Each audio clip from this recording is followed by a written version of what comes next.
Janalyn, at ilang sukat ang iyong ginawa sa iyong padron? 7.5 inches teacher sa bawat gilid. Magaling, nasunod mo ang ating pamantayan kahapon. Okay, Darren, maaari mo bang ipakita ang iyong ginawa kahapon? Teacher, katulad din po kay Janalyn, 7.5 inches po ang bawat gilid ng padron. Magaling, katulad ng kay Janalyn ang ginawa ni Darren. Mga bata, kung kahapon ay gumawa tayo ng mga padron, ngayon naman ay ilalakad na natin iyan sa tela at tayo gagawa na isang kagamitang maaaring pagkakitaan. Okay mga bata, ngayong araw, ang gagawin natin ay mga kagamitang pambahay na maaaring pagkakitaan. Gagamitin natin ang padron na iyan para sa paggawa. Mga bata, kahapon, sabi ko, magdala kayo ng mga kagamitan sa... Okay mga bata, ang ating pag-aaral ngayong araw ay patungkol sa... Basahin niyo na sabay-sabay. Mga kagamitang pambahay na maaaring pagkakitaan. Okay mga bata, ngayong araw ay gagawa tayo ng holder. At narito naman ang ating mga layunin sa ating aralin ngayong araw. Janalyn, maaari mo bang basahin ang unang layunin? Natutukoy ang iba't ibang kagamitan na ginagamit sa pananamit sa kamay. Pangalawa naman, Beverly. Nakagagawa ng mga kagamitang pambahay na maaaring pagkakitaan. Pangatlo naman, Janalyn. Nabibigyang halaga ang pagtatanim ng kagamitang pambahay na maaaring pagkakitaan. Mga bata, ito ang mga layunin na dapat makamit pagkatapos ng ating aralin. Bago tayo lumako sa ating talakayan, kayo muna ay magkakaroon ng isang gawain. Ito ay pamagat na. Basahin na sabay-sabay. Kumpletuhin natin.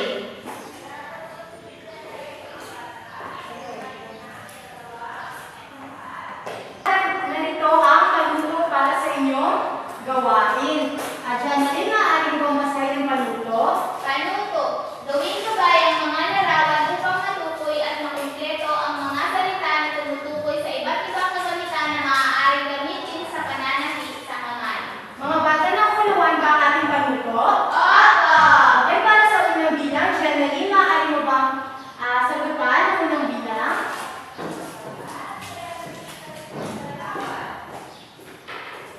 Pangalawa naman, Beverly.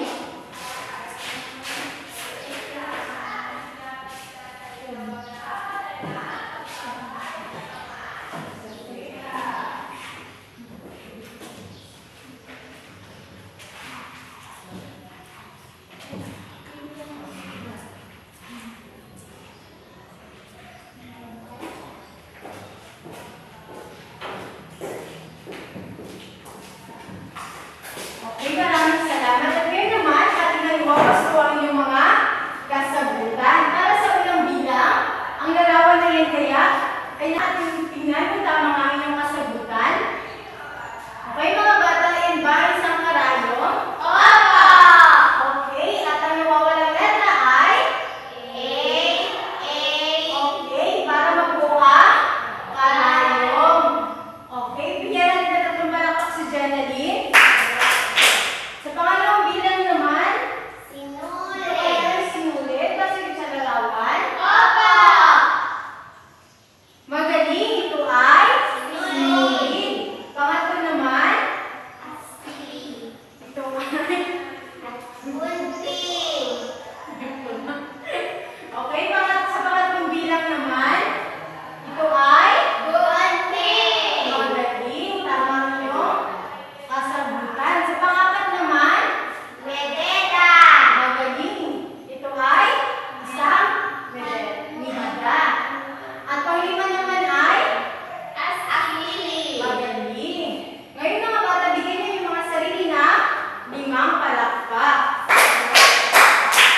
Ano yan? Ako ay magpapakita na pot holder. Ito ay isang gawa na pot holder. Ganito din ang inyong gagawin mamaya. May mga ganito rin ba kayo sa inyong bahay? Opo! Okay, saan madalas ginagamit ang pot holder?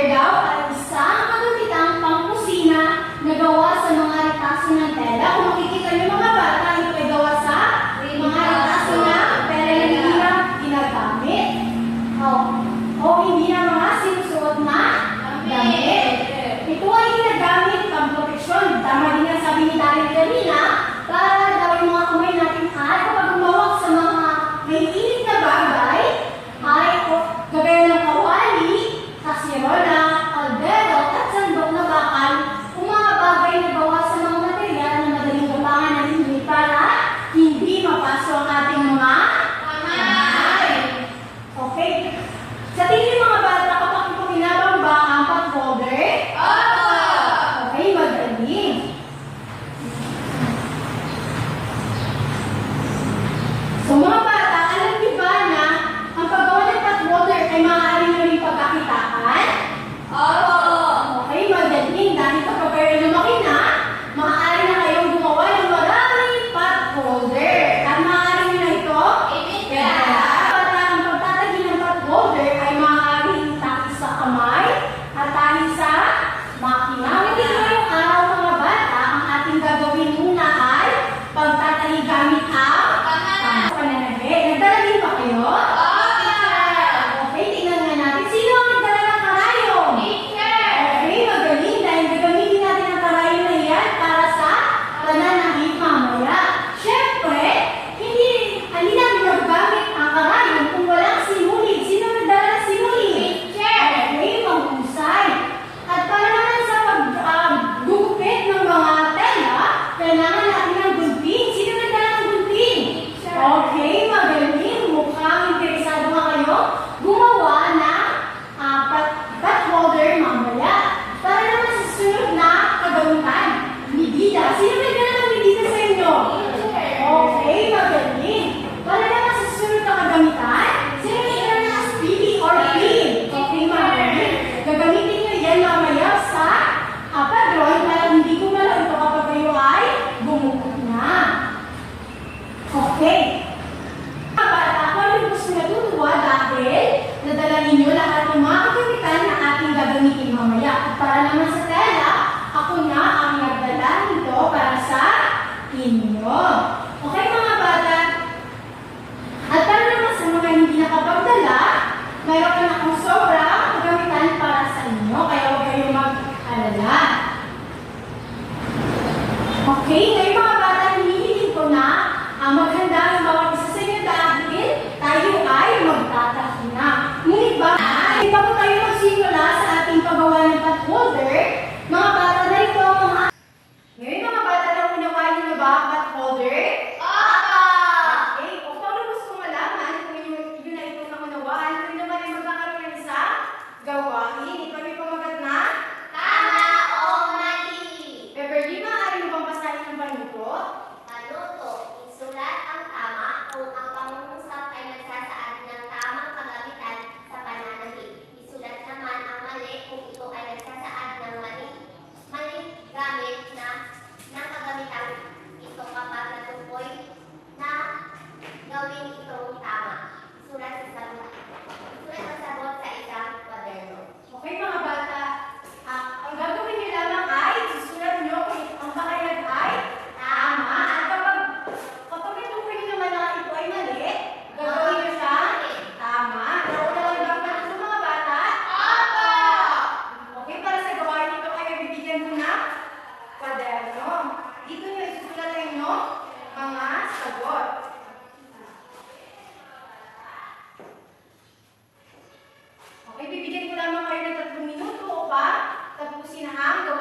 Okay, maraming salamat, Kimberly. Tama yung kasagutan. Okay, tama rin ba yung ibinawas ko dyan sa mga kapilang yung mga kaklase? Opo! Ang galing. Sa pangatong bilang naman, Teacher. bakit mali ang yung kasagutan? Teacher, ano po? Mali. Kasi dyan po nakasulat na hindi ko daw po kailangan gumamit ng matalas na gunting sa paggupit ng tela gagamitin sa pananahit ng pot holder. Dapat po, ano po, gumamit ng matalas na gunting po sa paggupit ng mga tela na gagamitin po sa pananahit. Maraming salamat, Channery. Dahil yung kasagutan ay Mali! mali. At ito ay tama dahil sa paggupit na tela, kailangan natin ng matalas na gunting para maging maayos din yung tela na natin ginugupit.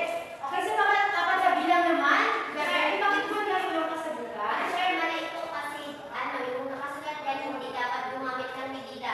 Pero teacher, dapat kasi gumamit ng medida kasi para pantay-pantay po yung pagawa tsaka maganda po yung pagkahulma ng potholder po. Magaling. At ito yung sinagawa kanina. Kayo ay gumamit na medida sa pagtatahid.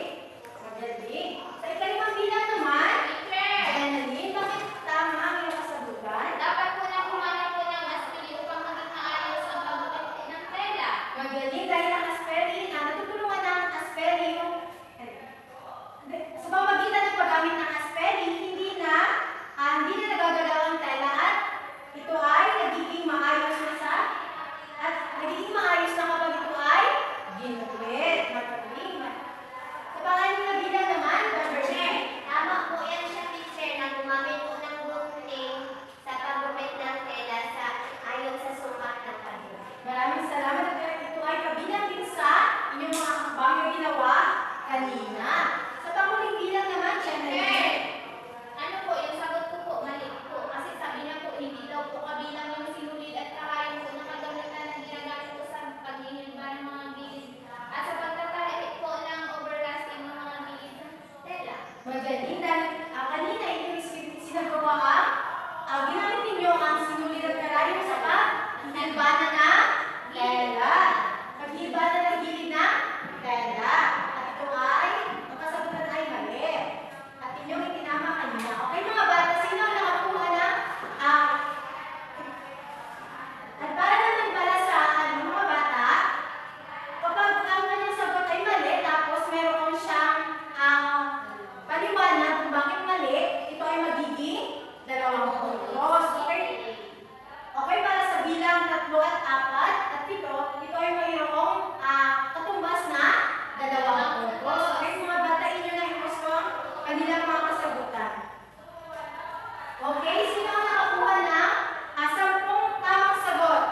Share! Okay, magiging mga bata. Kung may lamang na kayo ay nakikinig sa ating talakayan kanina.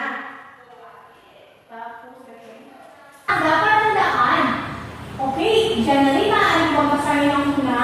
Una, ingatan ang paggamit ng mga kagamitang pantahid tulad ng karayom at pin sapagkat maaari kang matusok o masaktan ito.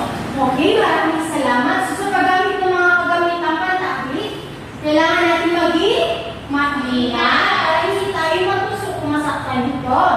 Para naman sa susunod, dahil Gumamit ng matalas na gunting upang makabilis ang paggupit ng mga tela na kakailanganin. okay, di ba, nagdala kayo ng mga gunting? Opo! Okay, gagamitin natin yan upang mapabilis ang paggupit ng mga tela na kakailanganin natin. At para naman sa pangatlo, kailangan yung gumamit ng sinulid na angkop sa kulay sa gagawing proyekto. Ngayon mga bata, sa paggawa ng pot holder,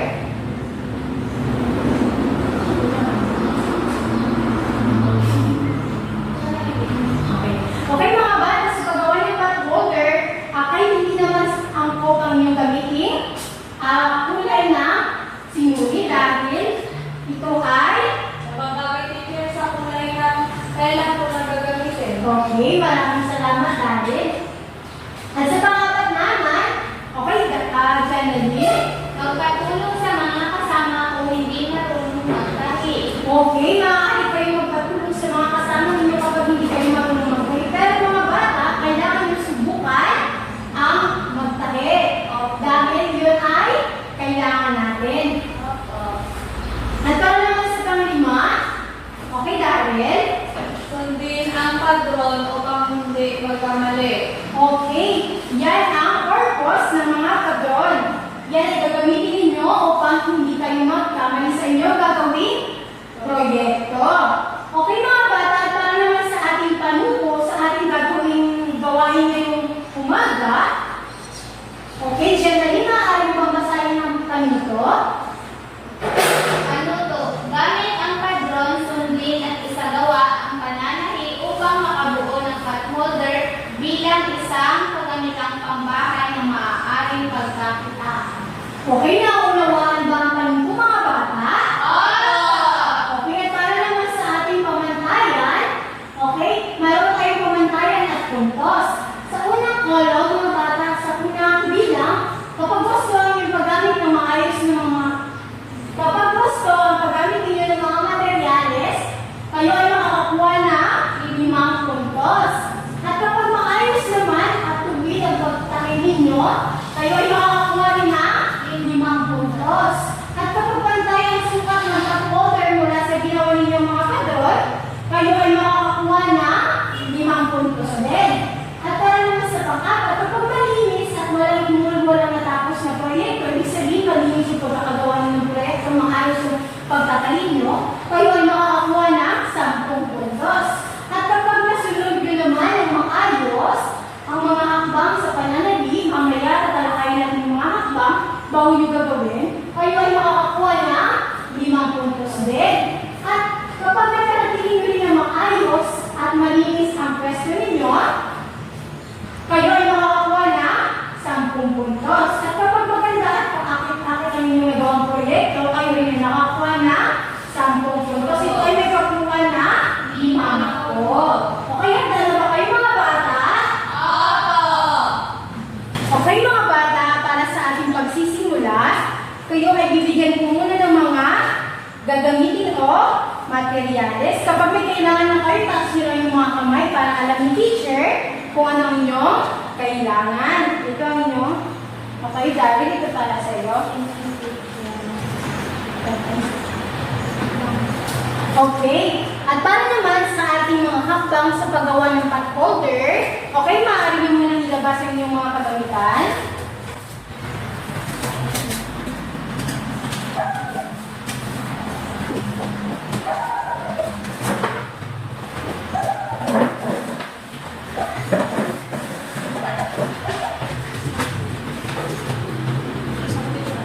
Okay, nailabas niyo na ba?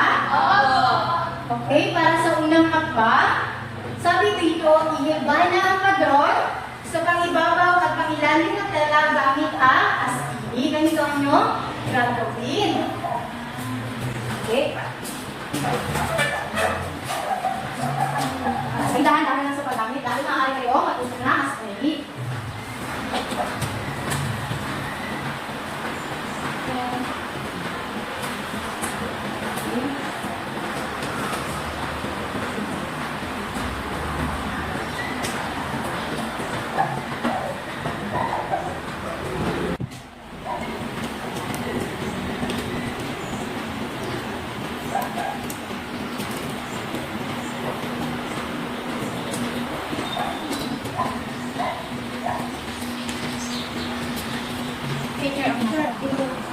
Okay mga bata, tapos na ba kayo?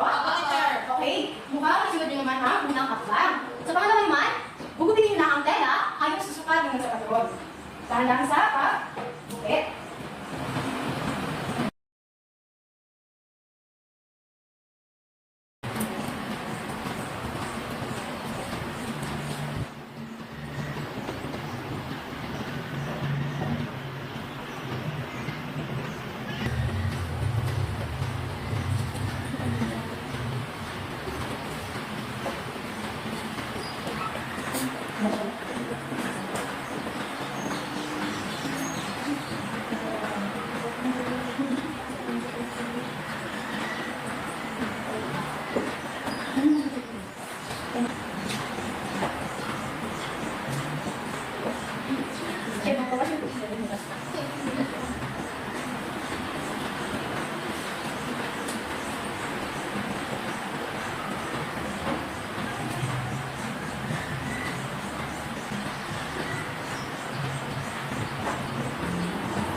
patuloy na routine na ang dala niya. I-class mo yun.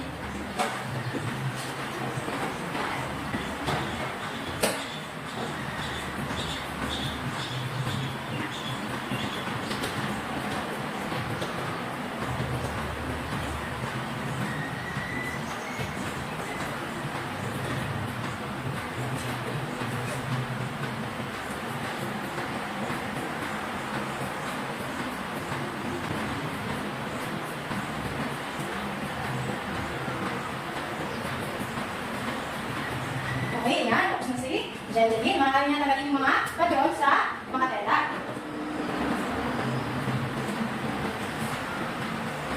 Okay, dahan-dahan. Makakaya niya gusto na. Diba? Ibabaw na. Tela. Okay, at para naman sa susunod na hakbang, ilalagay na ang inayos na itaso sa loob ng pangilalim na tela.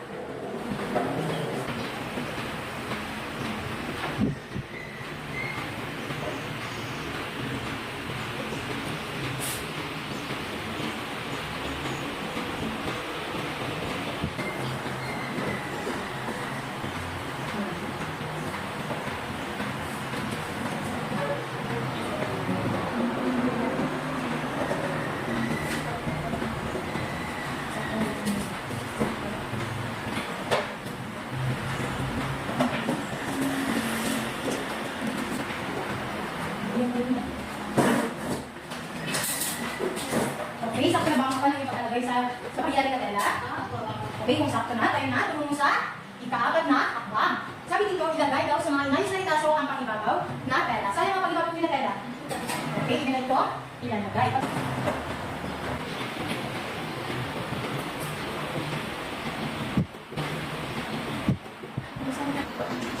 Okay, tapos na naman bata. Okay, para sa ang inyong gagawin, igilbana ang mga gilid. Ibig sabihin kapag igilbana, tatagin nyo na running stitch. Gano'n na ba kayo ng running stitch? Di ba natin natin yung nakaraan? Okay, tatagin nyo na ito na running stitch. Ang mga gilid na tela.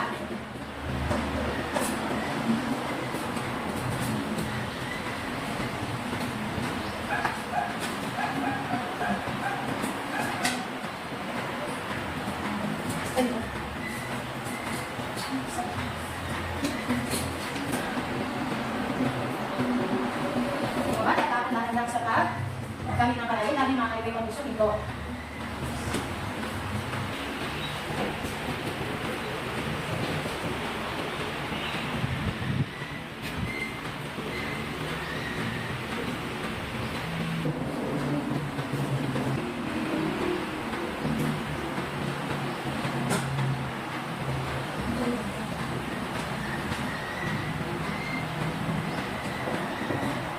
Hindi mo pa sa inyo kayo marunong mag snitch.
Ganyan siya natin. Ganyan tayo ng kabina. Oras. Hindi mo kapatid tayo si Geraldine. Nakapada para sa susunod na hakbang. Tingin sa harapan. Okay? Ito na ang panghuling hakbang na inyong gagawin. Ang gagawin lang ay lalagyan nyo na siya ng lining. Pagpunta naman sa larawan.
babasahin pa niya.